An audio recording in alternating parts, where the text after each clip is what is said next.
돈 얘기를 했습니다만 권력도 무서운 거죠. 최순실이 권력의 칼을 자기 칼도 아니면서 잘못 휘둘러가지고 감옥에 간 거 아니겠습니까? 그런데 거기 감옥 들어가서도 권력자 행세를 계속하고 싶었던가 봅니다.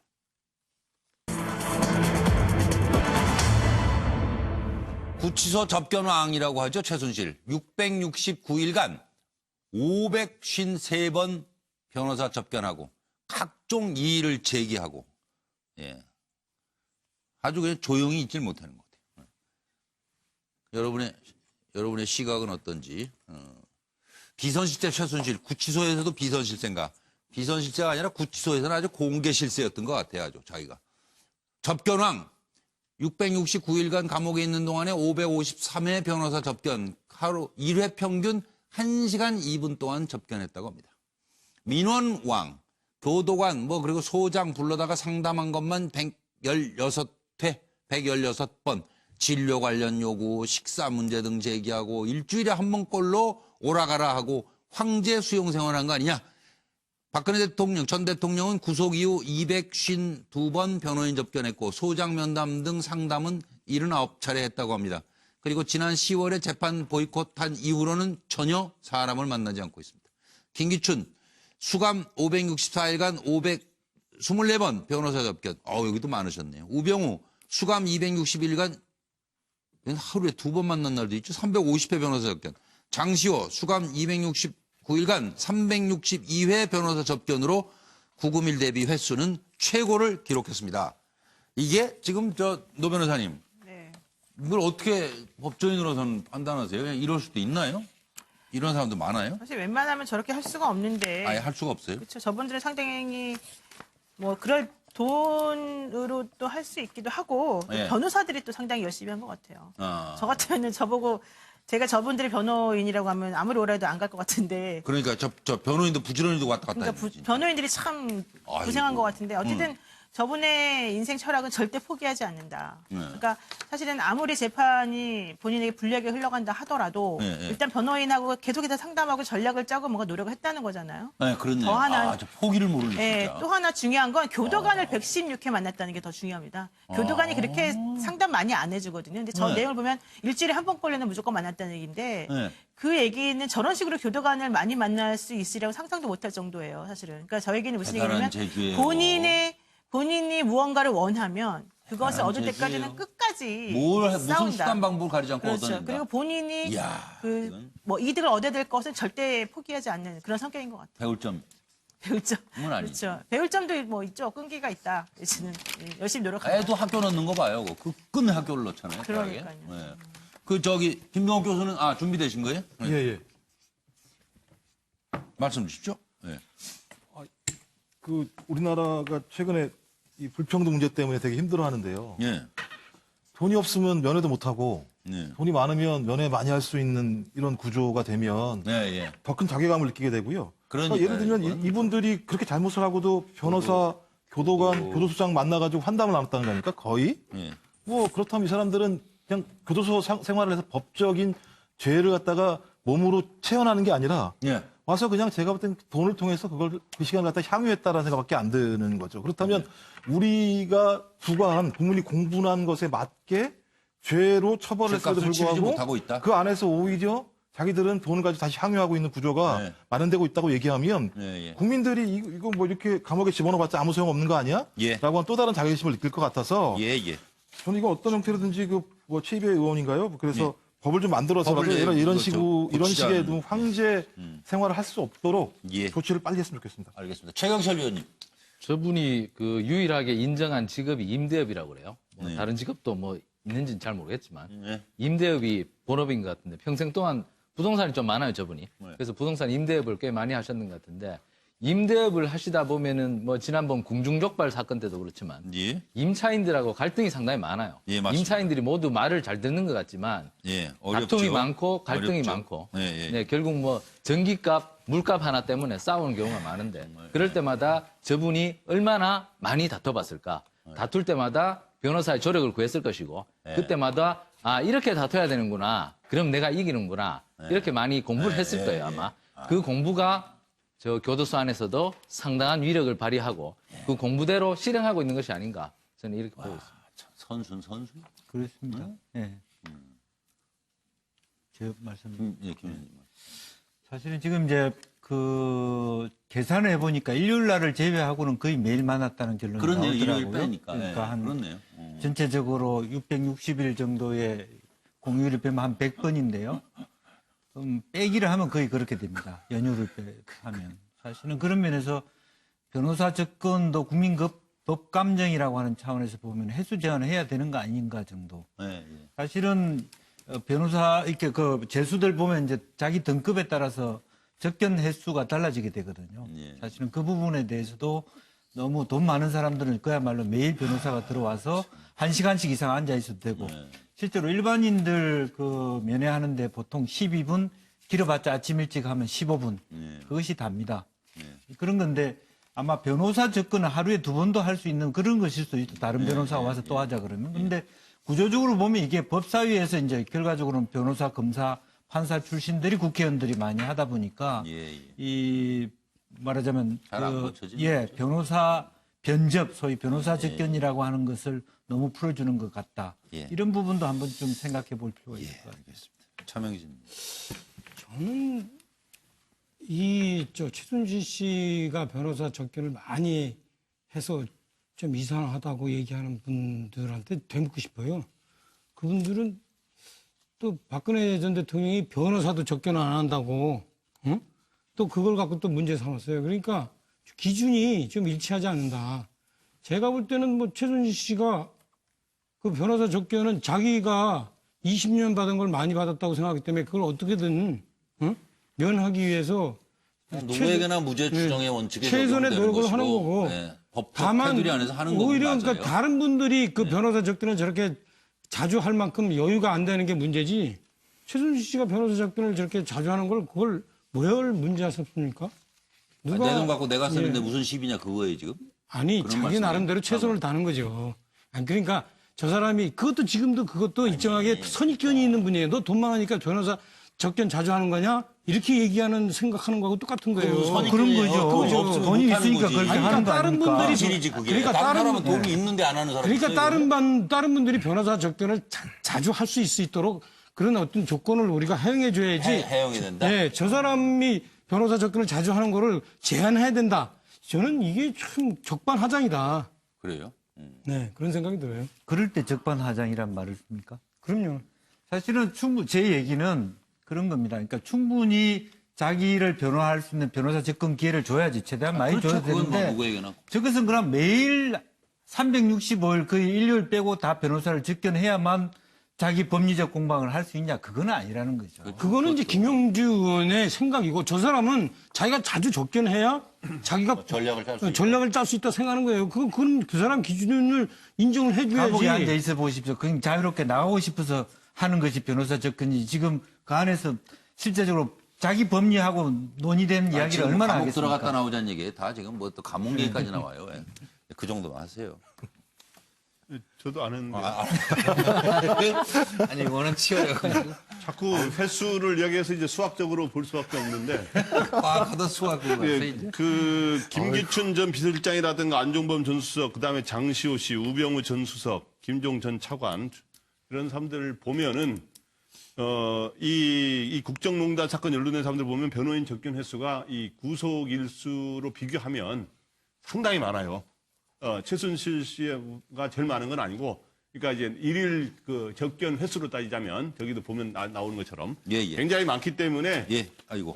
저거는 저렇게 국정농단 잘못하면은 죄를 달게 받아야 되는데 그렇게까지 많이 하느냐 하는 우리가 비판은 충분히 가할 수 있고요. 근데 뭐 여러 사람이 그랬던 것 같고, 그리고 특히 교도관을 상담한 게 저는 이런 게 이렇게 많이 한 건 좀 특혜에 가까운 거 아니냐 하는 생각이 드는데 어쨌든 결론을 요약하자면 최순실 씨는 변해도 변하지 않는다. 변한다는 게 뭐냐면은 교도소 담장 안에 있거나 밖에 있거나 본래 버릇은 본래 습성은 변하지 않는 모습을 보이고 있다.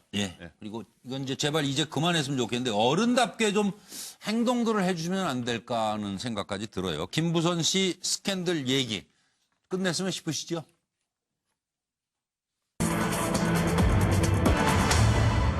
김부선 폭로 이젠 민망한 국면인데 큰 점이라는 억지에 대해 입장을 밝힐 것이라고 지금 이재명 지사 쪽에서 얘기가 나와서 어떤 반격 카드가 예상이 되는지 이건 뭐 한 두세 분만 하시고 그냥 넘어가시죠. 뭐. 요 신체 특징 주장에 민망한 국면이 벌어지고 있다. 이재명의 반격 카드는 무엇일까? 지난 8월 22일 변호사 입회 하에 정식으로 진술할 것라고 하면서 경찰 출석 30분 만에 조사를 거부하고 갔는데 10월 4일에 이제 증거가 넘친다. 이재명이 자초한 것이다. 형사 민사 고소를 진행하면서 이재명 특정 신체 부위를 언급한 김부선 공지영 통화 녹취가 유출된 상황입니다. 지금. 그러자 지난 6월 10일 김부선 거짓말 끝이 없어 거대 세력의 광기라고 했던 이 지사는 가짜 뉴스 대책단 이재명 캠프 소속입니다. 공직선거법 허위사실 공표 혐의로 김부선 씨를 고발했고 최근 10월에 조만간 진실의 문이 열릴 것이다 라면서 반격을 예고한 상황 아니냐. 그래서 노 변호사님 짧게. 저는 좀 그만 좀 했으면 좋겠어요. 사실은. 다 이제 수사기관에 넘긴 거잖아요. 그러면 수사기관에서 수사를 하면 되는데 왜 저렇게 서로 간에 언론 플레이를 하면서 여러 가지 측면에서 민망한 상황을 연출하는지. 서로 간에라고 해야 될지는 그건 좀 한번 어쨌든 김부선 씨 쪽에서 계속 먼저 얘기. 저는 김부선 씨 측에서 계속 얘기해도 이재명 지사도 사실은 책임이 있죠. 본인이 지금 그 경기도 지사 아닙니까? 이런 사태를 야기한 것도 사실은 좀 공직자로서는 좋지 않은 모습이기 때문에. 어디 입을 막거나 뭐 어떻게 할 수가 없는 거 아니에요? 아니 그럴 때는 본인이 아예 그냥 정확하게 사실관계를 뭐 밝히던 또 내지 밝힐 수 없는 상황이라고 한다면 뭐 수사가 진행되는 과정 중에서 얘기할 수 있게 하든지 해야 되는데. 아니 그 끝내줬으면 지금도 좋겠어요, 보시면 지금. 또 반격하겠다, 뭐 하겠다 이런 얘기 하잖아요. 그러니까 저는 양쪽 다 좀 그만했으면 좋겠고 이런 걸 가지고 자꾸 방송에서 나오는 것도 매우 옳지 않다고 봅니다. 특히 근데 이제 김부선 씨 측 변호인들도 이런 상황을 가지고 아무래도 여러 가지 이용할 수 있는 것 같은데 그런 건 안 했으면 좋겠어요, 진짜. 그럼 그대로 넘어가도록 하겠습니다. 오늘 국정감사가 시작됐는데 시작 종이 울리자마자 여야가 기다렸다는 듯이 그저 들이받고 충돌을 시작했습니다. 보시죠. 퓨마 대신에 또 국감에 나온 벵골 고양이가 또 화제인데요. 무슨 생각을 했을까요? 그리고 스타가 되고자 하는 의원과 방어하는 피감기관 간 국감의 정치학으로 좀 잠깐 들여다봤으면 좋겠습니다. 먼저 준비된 내용을 듣고 오겠습니다. 제가 이 동물을 하나 가져왔습니다. 퓨마 새끼와 비슷한 동물을 가져왔는데요. 그 9월 18일 날 3차 남북 정상회담 할 때 사살된 퓨마와 아주 비슷한 것을 좀 가져오고 싶었지만 그 퓨마를 너무 고생시킬 것 같아서 그거는 그냥 안 가져왔습니다. 네. 그 동물도 그렇게 아무데나 끌고 다니면 안 되잖아요. 남북 정상회담을 하는 날 저녁에 대전 모 동물원에서 퓨마가 한 마리 탈출을 했는데요. 그거를 아주 전광석화처럼 사살을 했습니다. 그날 저녁 남북 정상회담이 열리는데 이 눈치도 없는 퓨마가 하필이면 그날 탈출을 해가지고 인터넷 실검 1위를 계속 장식을 하는 거예요. 그러니까 NSC가 소집이 됐어요. 국무조정실장님, 그날 저녁에 NSC 열린 거는 맞죠? 안 열렸습니다. 제가 NSC 멤버입니다. 퓨마가 사람을 공격하는 일이 거의 없어요. 보고된 적이 없어요. 원래 고양이과 동물 중에서도 가장 온순한 것으로 알려지는 게 바로 퓨마예요. 열려져 있는 우리 출입문을 열어놓으니까 동물이 그냥 밖으로 나간 것 뿐이에요. 마취총을 한번 쐈는데도 안 죽으니까 바로 이제 사살을 한 거예요. 좀 불쌍하지 않습니까? 저 퓨마 왜 이렇게들 호들갑을 떠냐 이런 말에 순 여론 조작하고 그냥 저 확대해서 과대 포장하고 이런 거에만 그만 정권입니다.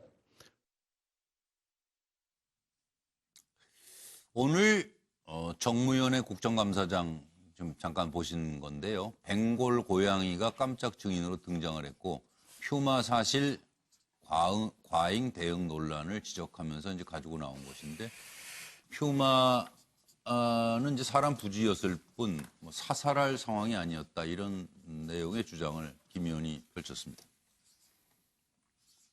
말씀하고 싶은 김광석 부장부터 말씀 주시겠어요? 네.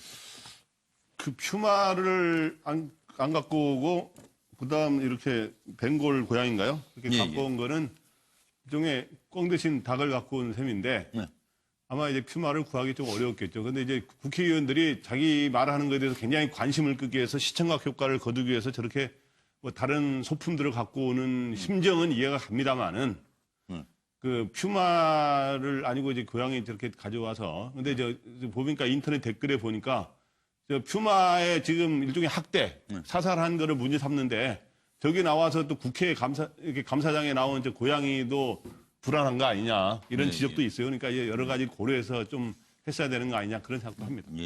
일단은 뭐 사실은 이제 그 김 의원이 이렇게 하시는 부분은 딱 한 가지죠. 비주얼한 게 있으면 기사화 된다라고 하는. 사진 기자들이 좋아하는 장면을 연출하면 그것이 기사화될 가능성이 높다라고 하는 부분인데요. 뭐 국감의 정치학에서 다루고자 했던 얘기시네요. 네. 스타를 원하는 의원. 네, 시선 그런 끌기 위한. 아까 본인이 스스로 말씀하셨습니다만 푸마는 불쌍하고 거기에 끌려 나오는 벵골 고양이는 안 불쌍합니까? 네. 난 푸마가 아닌데 여기 와서 이렇게 앉아 있는 그런 부분들이 좀 저는 자기 말에 어폐가 있다, 예. 의의가 없다 그렇게 생각합니다. 노부는 저는 그 퓨마 사살과 관련해서 한 말씀 드리면 사람이 관리를 못해서 퓨마가 뛰어나왔으니까 그 관리하는 사람이 잘못했다는 건 동의합니다. 그렇지만 뛰어나온 퓨마를 그러면은 그냥 뛰어 돌아다니게 놔두라는 것도 사실 말이 안 되고 그 상황에서 만약에 정말 큰 일이 벌어지기 전에 이제 제압을 했기 때문에 망정이지 그러지 그렇죠. 않았으면은 어떤 일이 벌어질 줄 알고 저렇게 말씀하시는 거는 조금 우리들에게 불안감을 야기시킬 수 있는 게 아닌가 생각이 들고요. 동물학대를 하지 말자는 결국 주장일 텐데 그러면서 동물을 데리고 나와서 하시는 것 자체도 또 역시 같은 주장으로 또 반박이 가능한 상황이기 때문에 그런 부분에 있어서는 본말 전도가 이루어지지 않았으면 좋겠다 생각합니다. 다 그리셨어요? 저는 이거 좀 하기 좀 민망하죠. 뭐였는데 예전에 저는 비슷한 거 해가지고요. 뱀을 좀 그만 좀 해요. 제가 맡겠습니다. 예. 직업이 변호사이면서 왜 그냥 남 그렇게 그냥 비판하는 것만 해. 아니 전혀 아니. 제가 그 과거에 이 살모사를 보호하자고 이 일정하게 이 잡혀 있는 살모사를 풀어주라고 살모사를 또 데리고 나와서 국감 때 한 적이 있어요. 그래가지고 본인의 의도는 그게 아니었는데 어차피 사람들이 사는 그 도시에 카메라 불등 밑에 살모사를 데리고 와가지고 살모사가 상당히 힘들었을 것 같은데 이번에도 마찬가지예요. 동물을 보호하자면서 그 동물을 아까 철창 안으로 데리고 왔으니 그 의원님이 큰 소리 팍 치니까 그 벵골 고양이가 그냥 그냥 꼬랑지를 내리고 움츠려들잖아요. 그래서 뭐 의도와 행동이 정반대였는데 그때 제가 실패한 사례를 좀 반면 교사로 공부를 하고 이번에 좀 하셨으면 의도는 상당히 좋았는데 그죠? 그 퓨마에 대해서 애잔한 마음을 표시하기엔 의도는 좋았는데 방법이 오히려 거꾸로였어요. 참 안타깝습니다. 그래서 공부를 해야 돼요, 역사를. 과거에 제가 실패한 역사를 공부를 안 하신 것 같아. 예. 끝. 말씀 다 하셨습니까? 네. 예, 알겠습니다. 그럼 네. 전 뜬금없고 좀 어처구니가 없는데요. 왜냐하면 저는 퓨마를 가지고 청와대를 공격할 거라고 상상을 한 적이 없었거든요. 보니까 뭐 이슈가 계속 올라가니까 이슈를 막기 위해서 빨리 사서 이런 식의 예를 들면 그러니까 뭐 연결이 돼야 되는데. 그러니까 그래서 뭐 퓨마를 통해서 청와대를 공격하는 새로운 방식을 만들어내신 것 같긴 한데 저는 진짜 당연히 생명해가 더 확산된다. 동물 이런 데가 다 확산된다 생각을 하는데요. 그런 말씀을 하시려면 본인께서 지금까지 의정활동에서 보여준 사람에 대한 공격 방식들을 자제하고 소위 계속 그런 모습을 보였을 때 저런 얘기를 했을 때 많은 사람들이 인정을 하는 거지 사람에 대해서 무지하게 공격을 많이 하시다가 갑자기 저 사건 하나 가지고 와서 생명해가 대단히 있는 것처럼 말씀하시는 건 완전 호도를 해도 너무 심하게 호도하시는 거다. 이런 생각이 듭니다. 최경철 의원님. 예, 제가 김진태 의원을 볼 때마다 작년에 한번 놀라고 올해 또 한번 놀랐는데요. 작년에 자유한국당 대선 후보 경선 나오셔서 2등인가 했을 겁니다, 아마. 홍준표 대표에 이어서. 그래서 제가 그때 한번 놀랐습니다. 아이고, 김진태 의원이, 이 표의 확장력이 이렇게 크구나. 그때 한번 놀랐고요. 오늘 또 벵골 고양이입니까? 고양이를 국감장에 들고 나오셔서 또 한번 놀랐는데 어쨌든 김진태 의원은 벵골 고양이 퓨마를 그 청와대의 남북 정상회담과 연결지어서 남북 정상회담이 결국에는 국민들을 속이는 호들갑에 불과하다는 것을 오늘 뭐 전 국민들에게 벵골 고양이를 통해서 보여주고 싶었는데 국민들이 생각하시기에 그게 관계가 정립이 잘 되는지 안 됐는지는 국민들이 판단하실 몫인데 오늘 여론의 동향을 봐서는 관계가 조금 맺어지지 않지 않았나 좀 먼 관계가 되지 않았나 싶습니다. 국회의원들이 큰 소리 치기 좋은 때죠. 국정감사하면. 역발을 하냐. 뭐. 국감은 뭐예요? 한마디로 국감이란 무엇인지에 대해서 다시 한번 생각하고 돌아보고 들어가야 될 것 같다는 생각이 들어서 선배 의원으로서 한번 국감은 뭐다? 제 국감은 세운상가의 세일이다. 예? 좀 어렵죠. 세운상가. 세운상가? 예. 세운상가. 청계천 세운상가. 예. 가보셨어요? 그러면은 거기는 그 가게마다 서로 다 비슷한 업종이기 때문에 서로 경쟁이에요. 네. 그러면서도 또 같은 업종이기 때문에 일정하게 또 서로가 협력해야 돼요. 네, 맞습니다. 이제 국회의원이 보면은 보면은 정당 소속과 별개로 다 개개인이 다 네. 독자적인 하나의 사업체이기 때문에 헌법기관이잖아요. 예, 네. 다 그 일정하게 개개인이 국민들한테 잘 어필해야 돼요. 그래서 이 국감 기간에는 그러기 위해서 아까 김진태 의원도 저렇게 그런 필요가 있다. 같은 당에 있는 다른 의원보다도 또 더 눈에 띄어야 되고. 그래서 어떻게든 최선을 다하는데 필요는 있다. 예. 그래서 이 국감 기간은 일정하게 세일 기간이지만 그 세일 기간에 각 의원들은 전부 다 각자 개인 플레이 합니다. 250명이 서로가 하여튼 경쟁자예요. 어떻게든 튀어보려고. 네. 그러나 전체를 생각하는 것은 잊지 어쩔 수 말아라. 없어요. 네. 예. 그 말씀이고. 김영주 의원. 결과적으로 어쨌든 특히 야당 의원들한테 있어 자기의 존재감을 부각할 수 있는 좋은 기회죠. 예. 또 그런 존재감의 부각을 통해서 또 전혀 뭐 순기능이 없다고 볼 수 없습니다. 그동안에 국민들이 눈여겨보지 않았던 정부의 나쁜 관행이라든지 부조리를 들춰낼 수 있는 좋은 기회가 될 것이라고 보여지고요. 예. 그래서 실제적으로 그것이 이제 이 내용을 가진 의미 있는 어떤 자기 존재가 부각으로 가져가야 되는데 실제 내용은 별것 아닌데 이렇게 쇼잉하는 것으로 끝나는 그런 것이 국민을 오히려 씁쓸하게 만드는 부분이 있지 않느냐 그렇게 생각합니다. 국감은 신뢰하는 건 아니죠. 국민께. 예의를 갖춰야 됩니다.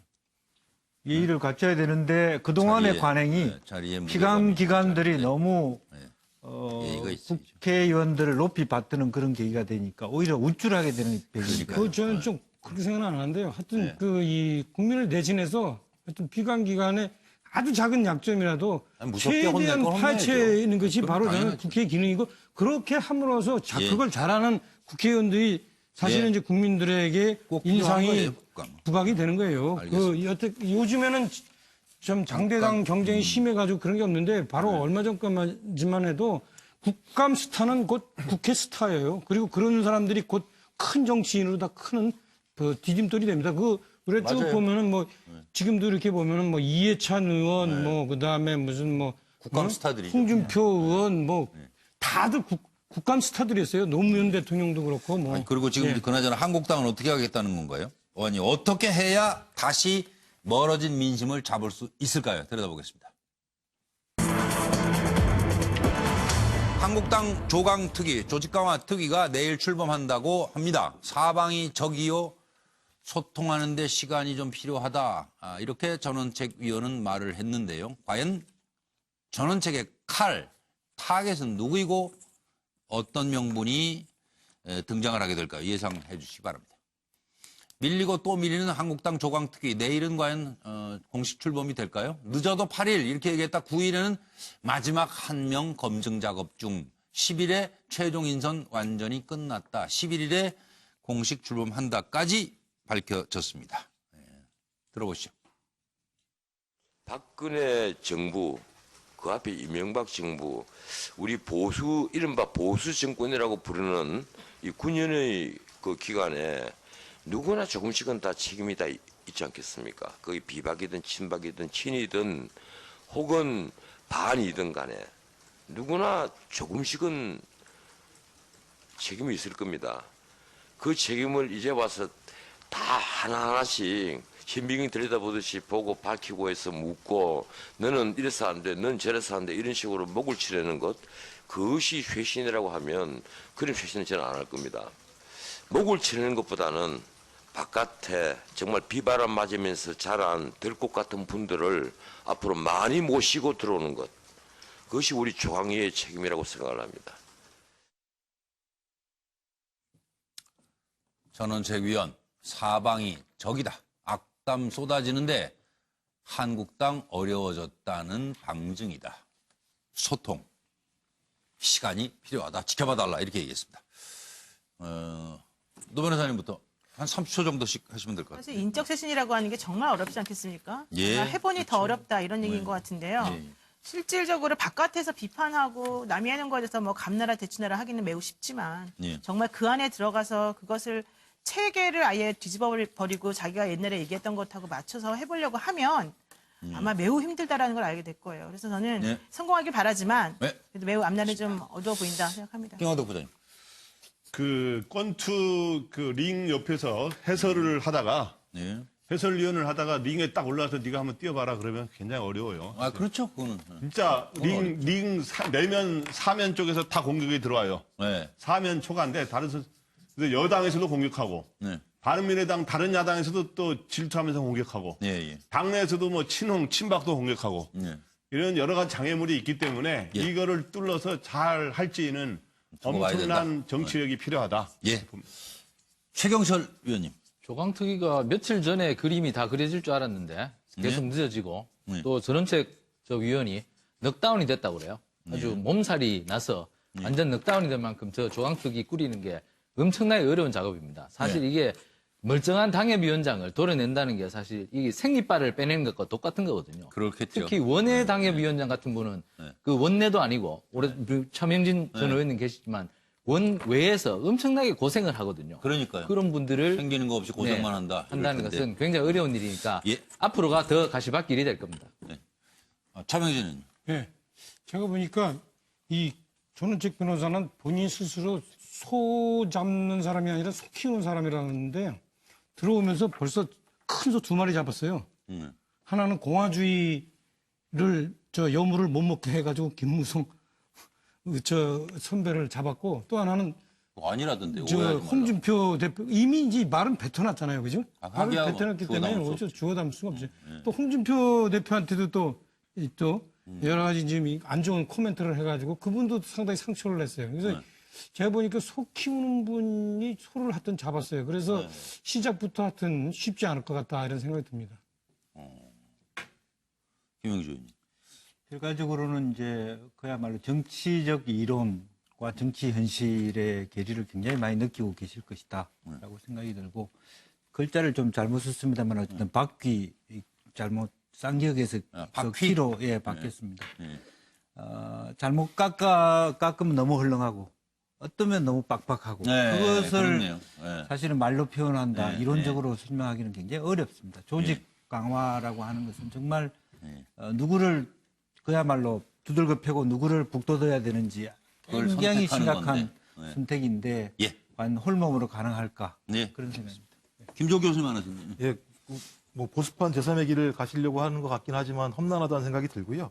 왜냐하면 많은 분을 모시고 들어오려면 많은 분을 또 털어내야 되기 때문에 그런데 이 당이 또 변하지 않는다면 많은 분들이 들어오시려고 하실까? 이런 생각이 들고 내년 초 전당대회 때 또다시 바뀐다면 어떻게 할까? 예, 그런 것 때문에. 네, 쉽지 않은 길입니다. 이제 김주하 앵커가 MBN 뉴스 8 전해드리겠습니다. 수고들 많으셨습니다. 시청해주신 여러분 고맙습니다.